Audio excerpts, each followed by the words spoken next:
நான் வந்து ஒரு சிவில் இன்ஜினியர் பேசிக்காக. நான் வந்து ஒரு பரவாயில்ல, நம்மள மாதிரி ஆள் நிறைய பேர் இருக்காங்க.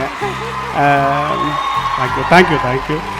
என்னுடைய எனக்கு வந்து சின்ன வயசுலேருந்தே சினிமானா ரொம்ப இன்ட்ரெஸ்ட். நான் அதை பார்த்து தான் வளர்ந்தேன். எங்கள் அம்மா வீடியோஸில் பார்த்துருப்பீங்க. ஸோ எங்கள் அம்மா வந்து எந்த படத்தை எந்த மியூசிக் டைரக்டர், யார் எடிட்டரு, யார் சினிமாட்டோகிராஃபர் அந்தளவுக்கு சொல்லுவாங்க. அதாவது 60-70களில் அந்த படங்கள் எல்லாமே அதோட இன்ஸ்பிரேஷன் தான், தாக்கம் தான் எனக்கு அதிகமாக சினிமா. ஸோ அப்படி தான் நான் சிவில் படிச்சிருந்தாலும் வந்தேன். அப்போ தான் வந்து தீபாவோட லவ், சைல்டுஹுட் லவ் கிடச்சிது. ஸோ அவரோட சப்போர்ட்டில் நான் 2015 10 வருஷத்துக்கு முன்னாடி டப் ஸ்மாஷ்னு ஒரு ஆப்பில் வந்துச்சு. ஸோ அந்த ஆப்பில் தான் முதல்ல வீடியோஸ்லாம் பண்ண ஆரம்பித்தேன். அதுக்கப்புறம் மியூசிக்கலியாக மாறிச்சு, மியூசிக்கலி டிக்டாக்காக மாறிச்சு. டிக்டாக்கில் வந்துட்டு ஒரு வீடியோஸ் நான் தனியாக பண்ணும்போது யாரும் மதிக்கலை. ஸோ அப்போ கப்புலாக பண்ணலான்னு இவ்வளோ இழுத்து ஒரு வீடியோ பண்ண அது வைரல் ஆச்சு. ஸோ அதுக்கப்புறம் நம்ம கண்டென்ட்டாக பண்ணலாம். எனக்கு நான் ஸ்கிரிப்ட்லாம் எழுதுவேன் சின்ன வயசுலேருந்து.